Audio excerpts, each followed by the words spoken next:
కాకినాడలో కాంగ్రెస్ పాలన దరిద్రంగా సాగుతుందని హుజూరాబాద్ ఎమ్మెల్యే కౌశిక్ రెడ్డి ఫైర్ అయ్యారు. జమ్మికుంటలో మీడియాతో మాట్లాడిన ఆయన ఎమ్మెల్యే ఎంపీల ఫోన్లు ట్యాపింగ్ జరుగుతుందని, మీ పార్లమెంట్ పరిధిలో సిపి ఫోన్ ట్యాప్ జరిగినప్పుడు ఎందుకు స్పందించరని ప్రశ్నించారు. ఫోన్ ట్యాపింగ్ పై సిబిఐ విచారణ జరిపించాలని డిమాండ్ చేశారు. నా ఫోన్తో పాటు ప్రతి ఎమ్మెల్యే, ఎమ్మెల్సీ, ఎంపీల ఫోన్లు కాంగ్రెస్ ప్రభుత్వం ట్యాపింగ్ చేస్తుందని ఆరోపించారు. మేము ఎక్కడికి వెళ్లినా మా సమాచారం వారికి తెలిసిపోతుందని, మా పర్సనల్ ఇన్ఫర్మేషన్ వారికి ఎలా చేరుతుందని ప్రశ్నించారు. పోలీస్ యంత్రాంగం ఒక సెక్యూరిటీ వింగ్ అని, ప్రజల సేఫ్టీ వింగ్ అని, అలాంటి పోలీసుల ఫోన్ ట్యాప్ చేయడం సిగ్గుచేటన్నారు. సిపి, సిఐకి కాన్ఫరెన్స్ పెడతలేరని, మంత్రికి, ఎమ్మెల్యేకు ఎలా తెలుసని ధ్వజమెత్తారు. ప్రభుత్వ పథకాలకు సంబంధించిన ఏ చెక్కులైనా పంపిణీ చేసేందుకు ఎమ్మెల్యేకు హక్కు ఉంటుందని, ప్రభుత్వం నుండి వచ్చే ఫండ్స్ కాంగ్రెస్ ఫండ్స్ కావు, ఇవి ప్రజల సొమ్ము అని అన్నారు. దీనిపై కూడా హైకోర్టుకు వెళ్తానని స్పష్టం చేశారు.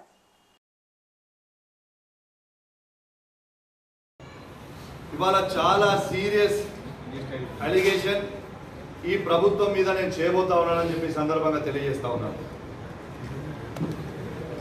ఈ ప్రభుత్వం ఎమ్మెల్యేగా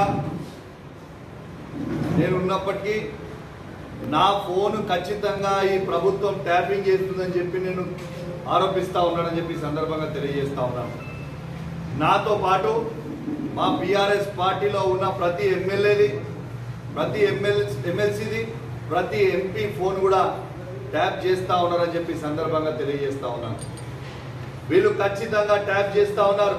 ఎందుకంటే మేము ఎటు పోయినా, ఏడికి వచ్చినా, ఏం మాట్లాడినా వీళ్ళకి ఖచ్చితంగా ఇన్ఫర్మేషన్ ఉంటా ఉన్నది.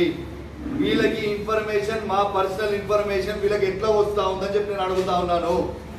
ఖచ్చితంగా ఈ ప్రభుత్వం ఎమ్మెల్యేలది, ఎమ్మెల్సీలది, ఎంపీలది ఫోన్ ట్యాపింగ్ చేస్తున్నారని చెప్పి నేను సీరియస్గా అనుమానిస్తున్నాను.